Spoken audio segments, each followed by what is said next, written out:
नमस्कार। तनु की आवाज़ चैनल में आपका स्वागत है।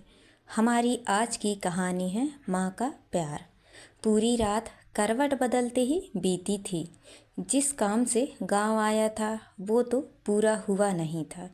कल से जितनी बार भैया से बात करने की कोशिश की उतनी ही बार भाभी बड़ी सफाई से घुमा गई और मैं कहते कहते रुक गया कि जून से पहले मुझे 20,000 रुपये चाहिए, नहीं तो बच्चे का एडमिशन इस साल भी उस स्कूल में नहीं हो पाएगा। मन बार बार फिर विचलित हो रहा था। क्या भैया जानबूझकर भाभी को सामने खड़ा कर देते हैं? तुमसे क्या छुपा है? कैसे घर चलाते हैं हम ही लोग जानते हैं। हालांकि ये आवाज़ भाभी की होती है हर बार, लेकिन ऐसा क्यों लगता है कि शब्द भैया के होते हैं। घर कैसे चल रहा था ये तो मुझे दिखता ही था। बच्चों के एक से एक महंगे कपड़े, जूते, खिलौने और मेरे बेटे के वही गिने हुए बदरंगे कपड़े।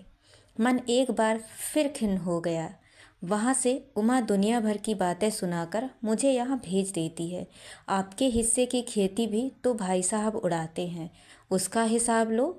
और यहाँ इन लोगों की अलग बातें। जी में आ रहा था माँ से लिपट कर रो लूँ या इन सब से दूर भाग जाऊँ। जाग गया क्या?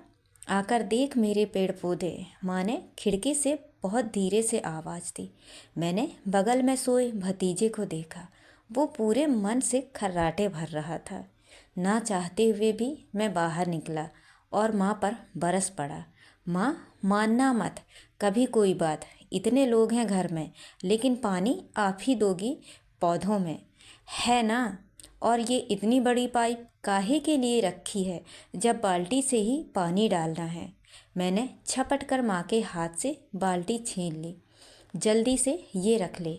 मेरी बात अनसुनी करते हुए माँ ने नोटों का एक पुलिंदा मेरी जैकेट की जेब में ठूस दिया। तुझे बिट्टू के एडमिशन के लिए चाहिए होंगे ना? चुपचाप अटैची में रखा। 10 सेकंड के अंदर मेरे अंदर उथल पुथल मचाकर माँ मग में पानी लेकर कोने वाले पौधे को सींच आई। 2 सवाल सिर उठा रहे थे। पहला सवाल, मुझे रुपयों की ज़रूरत है, ये माँ कैसे जान गई? पूछना बेईमानी था, लेकिन दूसरा सवाल पूछना ज़रूरी था। आप भैया से लेकर मुझे दे रही हैं ना? नहीं रे, 2 अंगूठियाँ पड़ी थीं, बहुत पुरानी, वही बेच दी। ये देखो, सबसे ज़्यादा फूल इसमें आते हैं जो तुम कानपुर से लाए थे। माँ के अचानक विषय परिवर्तन पर मैंने पलट कर देखा। भाभी हमारी ओर बढ़ी चली आ रही थी। क्या हुआ, बड़ी सुबह उठ गए? बस तो 10 बजे की है ना। शॉल लपेटते हुए भाभी की सारी इंद्रियां हमारी बातचीत का सिरा पकड़ने में ताल्लीन थी।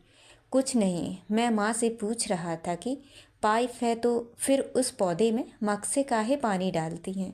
मैंने जैकेट की जेब में हाथ डालकर नोट छुए। मेरी आंखें भीग रही थीं। वही मैं इसे समझा रही थी। माँ ने चुपचाप अपनी आंखें पूछ ली। ये पौधा सबसे दूर है ना, वहाँ तक पाइप नहीं पहुँचती, इसीलिए। तो दोस्तों, ये कहानी आपको कैसी लगी? लाइक और कमेंट करके ज़रूर बताएं और चैनल को सब्सक्राइब करना ना भूलें। तो मिलते हैं अगली कहानी में। बहुत बहुत धन्यवाद।